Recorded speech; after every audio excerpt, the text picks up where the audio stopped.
Goedemorgen, Gottes Segen. Ons Bibelvers vandaag is in 1 Korinther 15 vers 10. Hoe durch Gott seine Genade zie ik, waar ik zie. En seine Genade aan mij is niet vergeefs geweest. Nee, ik heb veel meer gearbeitet als al die anderen. Aber dort wir nicht ich. Gott seine Genade wie in mij. Nicht lang terug, dan dacht ik dat we vielleicht fijn zijn, mal nach een garten te merken, op onze hof. Nichts verkrautet. Bloß ein paar Planten. Nu hier ist, was ich nicht tut. Willst du die Stiefel zum Planten, dann tut ich nicht. Willst du die Stiefel zum Weiden, dann tut ich nicht. Willst du die Stiefel zum Wässern, dann tut ich nicht. Und dann ein Tag stund ich in Tick, wo die Garten hat soll sein, und frug, Gott, wo sind die Backeljan?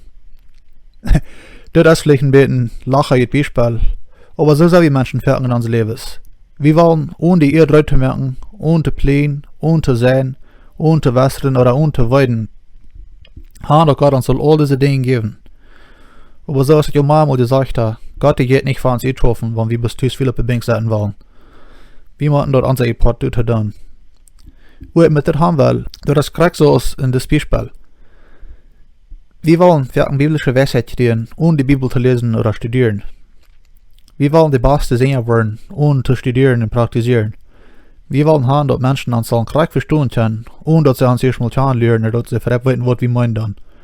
Wir wollen dann beim Setzen in das Evangelium mitteilen, ohne uns mehr abzumerken.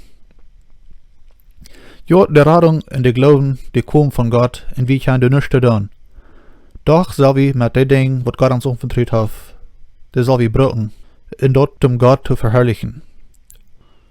Die Not wir für Paul kein vergeben, dort er nicht tun, sondern er sagt, er hat alle gearbeitet als all die anderen.